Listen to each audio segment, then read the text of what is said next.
తెలంగాణలో పలు చోట్ల భారీ వర్షాలు దంచుకొట్టాయి. వడగళ్ల వానతో హోరెత్తించాయి. ఈదురుగాలులకు వర్షం తోడవడంతో వరి, మొక్కజొన్న, మామిడి పంటలు దెబ్బతిన్నాయి. హైదరాబాద్ను భారీ వర్షం కుదిపేసింది. జోరుగా కురిసిన వానకు రహదారులు జలమయమయ్యాయి. పలు చోట్ల ట్రాఫిక్ జామ్తో వాహనదారులు తీవ్ర ఇబ్బందులు పడ్డారు. మణికొండ, గచ్చిబౌలిలో వడగళ్ల వాన కురిసింది. ఎస్ఆర్ నగర్, మియాపూర్, కూకట్పల్లి, చందానగర్తో పాటు సురారం, కొంపల్లి, దుండిగల్లో వాన దంచుకొట్టింది. జూబ్లీహిల్స్, బంజారాహిల్స్, ఫిల్మ్నగర్లోనూ కురిసిన వర్షంతో జనజీవనం స్తంభించింది. హైదరాబాద్ గచ్చిబౌలిలో భారీ ఈదురుగాలులు వర్షానికి చెట్టు నేల కొరిగింది. గచ్చిబౌలిలో డిఎల్ఎఫ్ వద్ద అందరూ చూస్తుండగానే విద్యుత్ తీగలపైకి ఒరుగుతూ రోడ్డుపైకి నేల కూలింది భారీ వృక్షం.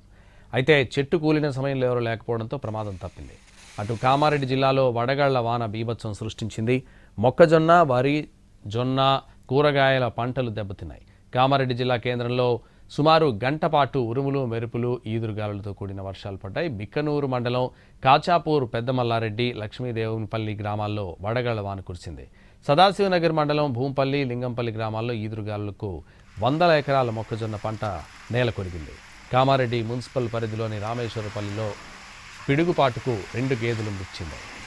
ఆదిలాబాద్ జిల్లాలో గాలివాన బీభత్సం సృష్టించింది. భారీ ఈదురుగాలులకు పలు మండలాల్లోని మొక్కజొన్న పంట నేల కొరిగింది.